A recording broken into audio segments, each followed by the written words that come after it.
My name is Leanne Thill, and I was 25 years old the night my family finally pushed me past the point of return. It started with a single sentence, delivered by my mother in front of everyone, like she was announcing the weather. She set her fork down, folded her hands, and said, "If you want to keep living here, Leanne, you're going to have to start paying rent." Silence, then laughter. My older brother Marcus didn't even look away from his game controller.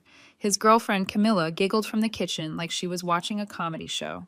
And my mother, God help me, smirked as if she had just taught me a life lesson I should be grateful for. To them, I wasn't family. I wasn't a daughter or a sister. I was the babysitter, the backup parent, the maid who didn't get paid, the girl who existed to fill in all the gaps in their lives. And I'd played along for years. I cooked meals. I cleaned messes I didn't make.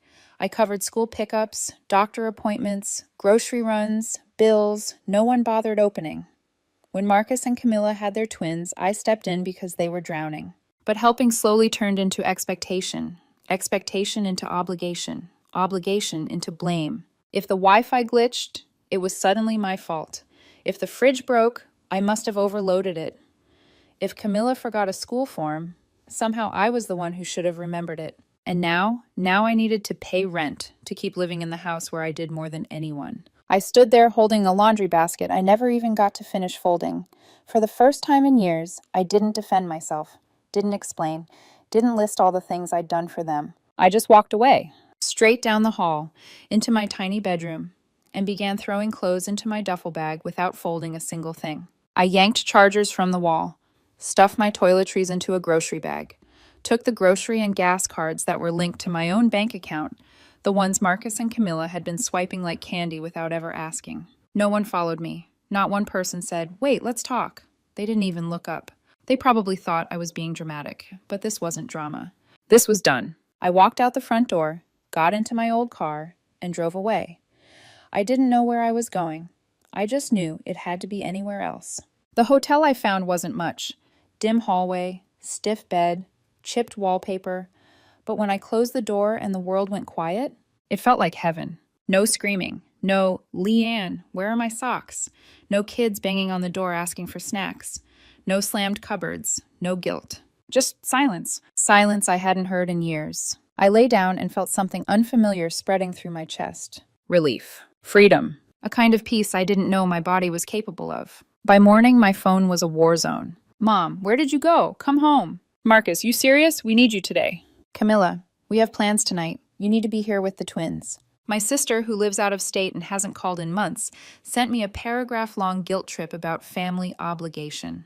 I ignored them all. I ordered breakfast to the room, watched a movie on my laptop, and let myself breathe for the first time in 2 years. 5 days later, I found a tiny weekly rental with a kitchenette, just enough room for me and me alone. No toys on the floor, no half-drunk juice boxes, no sticky counters, no yelling. I made a grilled cheese and ate it hot, something unheard of in my house. I was halfway through it when my phone buzzed again. It was Marcus. The credit card got declined. "Did you forget the payment?" I stared at the screen, blinking once, twice, and then I burst out laughing. "Forget? No, Marcus, I didn't forget. I just stopped. Stopped paying. Stopped being their safety net. Stopped being the invisible backbone of that entire house." The credit card declining told me everything I needed to know. They had no idea how much I'd been holding together, no idea what they depended on, no idea what was about to fall apart without me. And this was only the beginning. I didn't reply to Marcus's message. Not the first one, not the next 5, not the ones after that. I sat on the edge of my bed, in my own space, and watched the group chat unravel like a slow-motion disaster. "Mom, why is the electricity bill past due?" "Marcus, internet's down. Did you pay it?" "Camilla, I tried using the gas card. Insufficient funds? What's going on?" One after another, panic growing between the lines. For years, Marcus bragged about how independent he and Camilla were, how they figured out adulthood, how they didn't need anyone.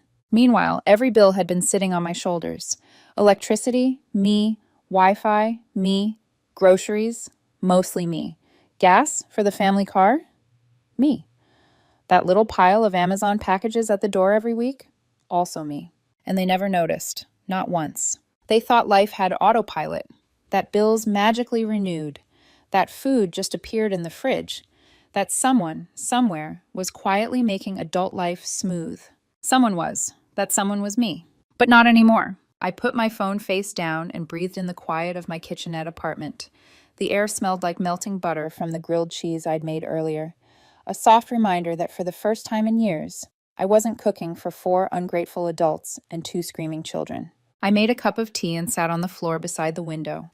I felt something I hadn't felt in a long time. Control. True, terrifying, exhilarating control.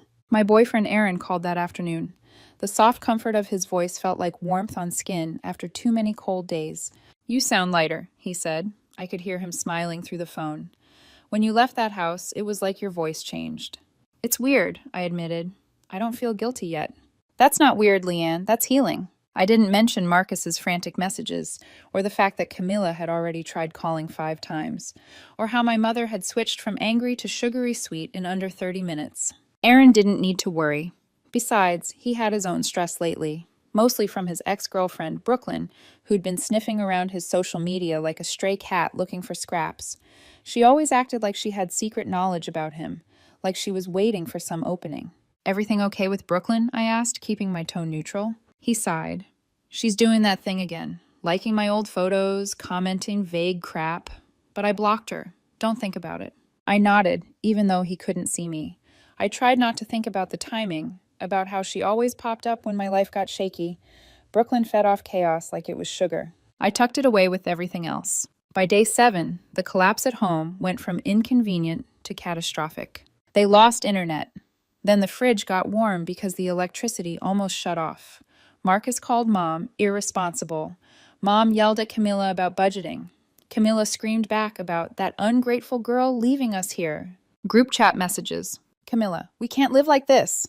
Marcus, "Leanne, seriously, what is your problem?" "Mom, you need to come home and fix this. We can talk about rent later." Rent, rent. Everything always came back to rent because they couldn't say the real word. Dependence. They depended on me for everything, and the truth was finally cracking through all their denial. Still, I stayed silent. The funniest and saddest part? Most of these accounts weren't in my name because I wanted control. It was because no one else could open them. Marcus had terrible credit. Mom refused to handle online billing. Camilla didn't understand how websites worked, so I stepped up. Like always. But the stepping up was over. On the 7th night, my mom left a voicemail. Her tone was soft, low, almost trembling. "Leanne, sweetheart, I think we all just overreacted a bit. Why don't you come over for dinner? We miss you." No apology, no admission, just a lure wrapped in fake tenderness. I almost laughed, but I said sure. Not because I wanted reconciliation, but because I wanted to see just how bad things had gotten. The moment I stepped into the house for family dinner, the shift hit me like cold air. The home was weirdly quiet. No background music, no smells of a decent meal. The lighting felt dimmer, like they'd forgotten how to keep things alive without me. A broken toy lay on the floor. It stayed there. No one even glanced at it. Camilla opened the door with a smile too tight to be real. Marcus hovered behind her, pale and jittery. "Hey, Leanne," he said, voice strained. Mom sat at the table with her phone face down, something she never did, as if hiding notifications from me. Dinner was sad. Store-brand soda.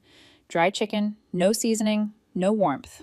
We made small talk because they didn't want to get to the point. But eventually Mom did. She cleared her throat, put on that maternal tone she used when she wanted to guilt trip without sounding like it. "So, Leanne, we've been talking, and we think your leaving made a point." She paused. "But you also need to understand something. Here it comes. You live here. You should contribute. That's just how families work." Then the avalanche started. "You shouldn't have abandoned the twins. You made things harder on all of us. You owe us for everything we've done for you. Things were stable when you lived here." 2 hours.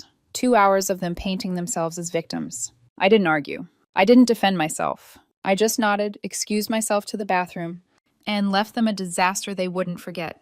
No details needed. The chaos spoke for itself. 30 minutes later, I was in my car, driving away. My phone buzzed nonstop, voicemails filled with outrage. They learned one thing that night. I wasn't their built-in scapegoat anymore. I wasn't planning to respond ever, because something changed in me. Their world was cracking. And for the first time, I wasn't the one rushing to fix it. 2 weeks passed. 2 glorious, silent, peaceful weeks where the only chaos in my life came from choosing whether I wanted tea or coffee in the morning. Meanwhile, my family's world was falling apart like wet cardboard.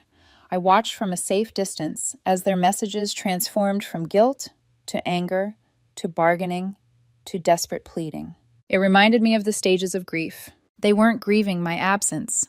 They were grieving the loss of a servant they didn't realize they depended on. Then one afternoon, while I was unpacking a set of new dishes I'd bought for myself, things I never would have splurged on before, I got a message from Mom. Mom, let's have dinner tonight. No expectations. Just family. We want to apologize. I stared at the screen. Mom had never apologized for anything in her life. She would go to her grave insisting she was right, even if everyone watched her be wrong on camera. So this wasn't real. But I said yes, not because I believed her, but because I wanted to see how far they'd go pretending.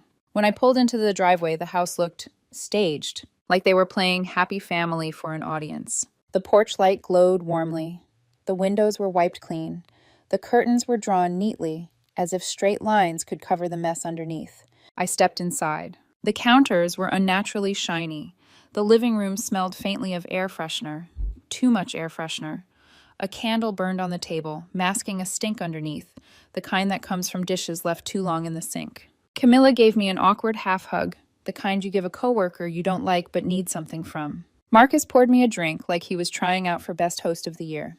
Even Mom smiled with a softness that felt practiced, like she'd rehearsed it in the mirror. I kept my face neutral, let them perform. We sat down at the table. The meal was simple, store-brand pasta with sauce. They definitely cut corners. They were trying to stretch groceries without me. No one said the word sorry. Not once. Instead, they went straight into pity mode. Things had been hard. Money was tight. The twins were confused. The car insurance had accidentally lapsed. Bills got mixed up. My mother sighed dramatically. We just want to reset things, Leanne. Go back to how things were. Camilla added softly, the twins miss you. Marcus looked away before saying, maybe, you could help out with some bills, just until we're stable again. There it was, the pitch. They didn't want reconciliation. They wanted free labor, financial relief, someone to handle the things they never bothered learning. And in that moment, something clicked. They weren't asking me to come home. They were asking me to sacrifice myself again, to disappear into the background, to hand my life back to them. I smiled, nodded, pretended to consider it. Then I excused myself to the bathroom. Their bathroom. I didn't sabotage anything wildly dramatic this time. Just small things, little pieces of slow decay, a clogged drain, a dripping faucet turned just enough to annoy, sticky jam smeared under the towel rack. Nothing destructive, just symbolic. I walked out, thanked them for dinner, and left. I didn't look back. 40 minutes later, the messages started. Marcus, are you serious? What did you do? Camilla, that's disgusting. What's wrong with you? Mom, how dare you? We invited you in good faith. Good faith. Interesting choice of words from someone who guilt-tripped me since I was 12. But I didn't respond. I had just finished signing the lease for my new apartment. A real one. A safe one. A place with windows and sunlight and enough space to breathe. My keys jingled in my hand as I stepped into the empty living room. My living room. For the first time in my entire life, I felt what it meant to belong somewhere. No chores, no yelling, no responsibility for children I didn't have. No bills secretly tied to my bank account. Just me. Just Leanne. I unpacked one box, then another. I opened my laptop to check emails and nearly cried when I saw the subject line. Congratulations on your promotion. My chest tightened, not from fear, from pride. Real earned pride. My boyfriend, Aaron, called that night when I sent him a photo of my new keys. Look at you, he laughed. First place, first step toward a real life. I swallowed the thickness in my throat. Yeah, a real life. He grew quiet for a moment. My ex messaged me today, Brooklyn. My stomach tensed. She always showed up at the worst times, like mold in the corners of life. What did she want? I asked. She sent one of those weird cryptic messages, something like, hope Leanne knows what she's getting into. I froze. Brooklyn didn't know anything about my family situation, but she had a talent for sniffing out insecurities. Aaron sighed. I blocked her again. She's just trying to stir problems. I'm not worried, I lied, but I was. Not about Aaron. About the possibility that people like Brooklyn and my family had something in common. They didn't like when they lost control of someone. I curled up in bed that night, my bed, and scrolled one last time through my family's group chat. They were unraveling faster now. But then a new message popped up. A video, sent by Marcus. He filmed himself prying up the floorboards of my old bedroom, the hiding spot I thought no one knew about, and pulling out a metal box. My metal box. Full of IDs, old tax files, client lists, and years of personal information. Information he shouldn't have. Marcus, maybe come talk to us. Family shares everything, right? A threat. A challenge. A line in the sand. I didn't panic. I didn't answer. Because if my family thought this was the moment I'd come crawling back, they were wrong. They had no idea what kind of storm they had just invited into their lives. For a moment, I simply stared at the video Marcus sent. His hands, shaking, dirty with dust, were prying up the floorboards in my old room, the place where I used to hide the few things in my life that actually belonged to me. Then he lifted the metal box. My locked metal box. A chill crawled up my spine. It wasn't fear. It was rage. Slow, sharp, and steady, like a knife being drawn from a sheath. They hadn't just crossed a line. They burned it, stomped on it, and used the ashes to write "come back" across my life. But the thing my family never realized was this. I don't break, I adapt. I survive. I protect myself. So I made one call, not to my family, to my friend Gideon, a cybersecurity analyst I went to college with. Within minutes, we were in a video chat. He squinted at the screen. So they stole your safe? Not stole. Found it and tried to use it against me. Gideon shook his head. That's worse. All right, send me your old login details. Let's nuke everything. We wiped the drive remotely. Every file, every document, every scrap of sensitive data, gone, turned into digital dust. I watched the progress bar fill from left to right until the screen flashed. Data fully corrupted. I sat back. Breath steady, hands calm. Thank you, Gideon. Hey, he said, leaning toward the camera. You've saved my life more times than I can count. Least I can do is return the favor. And Leanne? Yeah? Do not under any circumstances go back to them. I wasn't planning to. The next morning, a cascade of new notifications woke me. Failed login attempts. Multiple IP addresses flagged. Password reset requests. At first, I thought it was random. Then I checked the timestamps. Every attempt came from my family's address. Marcus had tried accessing my email, my cloud storage, my work login, all under the assumption that I would be stupid enough to leave passwords lying around unchanged. My company noticed too. Within hours, HR emailed me. We detected suspicious login attempts from an unrecognized location. Our security team has blocked the IP. Do you want to file an incident report? The message came with an unexpected line. We are prepared to offer legal assistance if needed. That's when it hit me. I finally had support. Real support. Not the kind where someone says, if you need anything, let me know, and then never shows up. Not the fake comfort of family guilt trips. Actual backup. People who valued me not because of what I could do for them, but because I existed. It was almost overwhelming. Just when I thought the situation would plateau, something new dropped. Loud, public, and messy. A Facebook post from Camilla, her face red and blotchy as she cried into the front-facing camera. The caption, "Please pray for our family. My sister-in-law abandoned us. She left us with nothing. She won't even help her nieces and nephews." She added a photo, one of me holding Ethan, the older twin, back when he was still chubby-cheeked and obsessed with dinosaurs. The comments exploded. "Oh, sweetie, I'm so sorry." Some people are heartless. Blood is blood. She should be ashamed. For 2 hours, people who never met me turned me into a villain. Then something unexpected happened. My coworkers, my friends from high school, even people I'd only met briefly. All of them flooded the comments with receipts. Screenshots of Venmo payments from me to my mother, messages of Camila calling me free daycare, proof that I'd been paying bills in a house I didn't own, photos of grocery carts full of items only I ever bought. The tide turned instantly. Comments flipped from sympathy to disbelief. Then the questions rolled in. Why did you expect her to raise your kids? Why wasn't Marcus providing for his own family? Why were the bills in her name? This isn't abandonment. This is escape. Camilla deleted the post within an hour, but the damage was done. She tried to expose me. Instead, she exposed all of them. Things escalated again when I received a letter from the DMV. Unpaid tickets, dozens, for a car I no longer owned. My old car, the one I gave Marcus when mine broke beyond repair. He never transferred the title. Of course he didn't. He assumed I'd take care of everything, like always. I marched straight into the DMV with the title transfer form he never filed and the proof of sale. The car was towed from his driveway that afternoon. Marcus texted me instantly. You are insane. Where is my car? I wrote back. You mean my car? Good luck getting it back. He showed up at my apartment 30 minutes later, pounding on the door, screaming loud enough that my neighbors cracked their doors open. Come out, Leanne. You owe us. You owe the family. I didn't open the door. I called the police. 2 officers arrived, calm but firm. I showed them the texts, the attempted break-in, the history of harassment.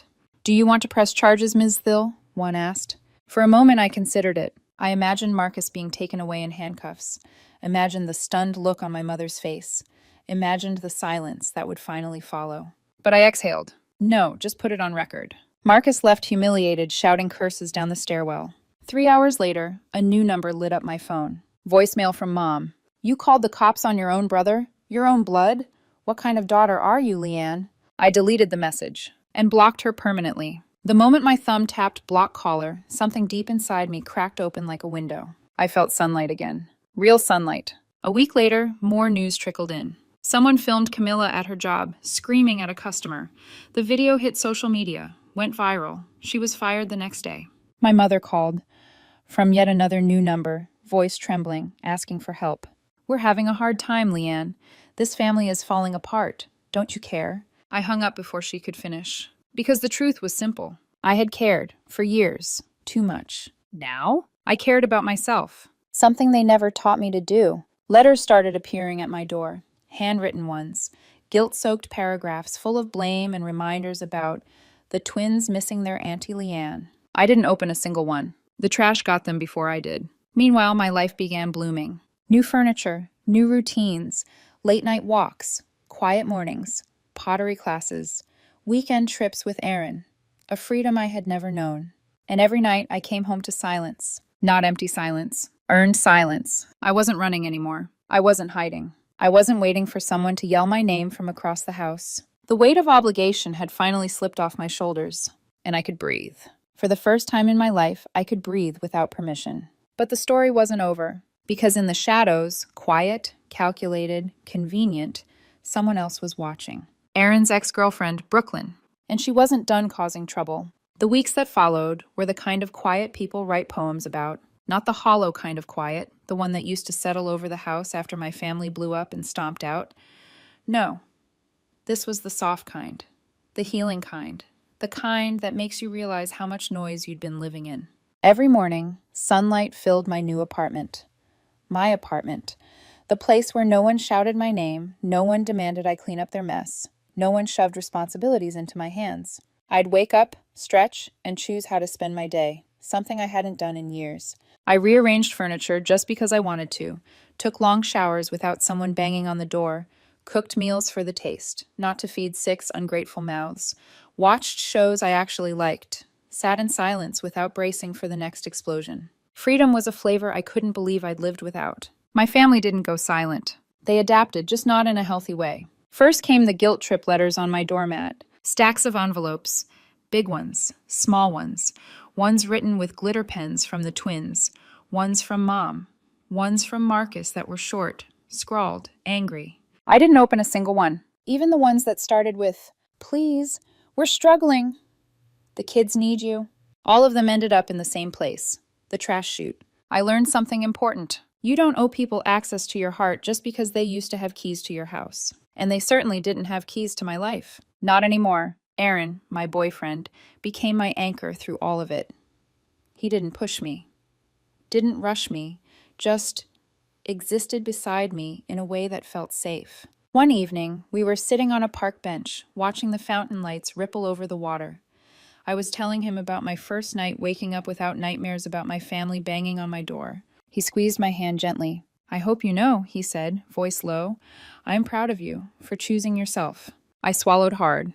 His words were like warm hands around my heart. "It's weird," I said quietly. "It feels like I've been underwater my whole life, and I only just broke the surface." "Maybe that's because," he murmured, "you were never allowed to breathe in that house." I leaned into him, letting myself feel the truth of it. But like clockwork, as if the universe refused to let peace sit too long, my phone buzzed. A notification. From a name I'd blocked 3 times already. Brooklyn, Aaron's ex-girlfriend. Except this time she used a new account. Just like my mother kept using new numbers. The message preview chilled me, not because it scared me, but because of how familiar the tactic felt. Just want you to know, people aren't always who you think they are. Manipulation always has a smell. My family reeked of it. So did she. I opened the message. It was long, dramatic, written like a monologue for a soap opera. She hinted, never stated, that Aaron wasn't trustworthy. Claimed he used to lie about little things. Said she still felt they had unfinished business. And then ended with, "Just be careful. A woman like you deserves better than surprises." I stared at the message for a moment. Not because I believed a word of it, but because I could suddenly see the pattern across my entire life. People who want control always come disguised as people who care. My mother, Marcus, Camilla, even strangers online who swallowed Camilla's fake sob story without question.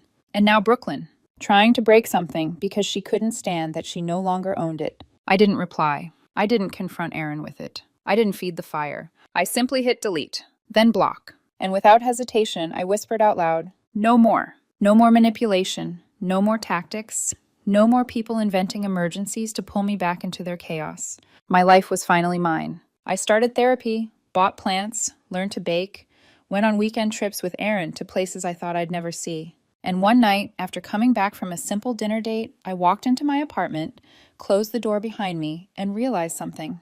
The silence wasn't empty anymore. It wasn't scary. It was earned. Hard-earned. My family, still drowning in their own choices. Mom blaming Marcus, Marcus blaming Camilla, Camilla blaming everyone except herself. But their collapse wasn't my failure. It was simply the natural consequence of a life built on using someone. A life built on me. And without me, it finally crumbled. I didn't fall apart when I left. They did. And that told me everything I needed to know. I'm 25 years old, debt-free, living in a place I love, with someone who respects me, and a future that finally feels like mine. They called me the babysitter, the helper, the background girl. But the truth is simple. I wasn't the babysitter, I was the backbone. And when I walked away, their entire structure collapsed, exactly the way it needed to.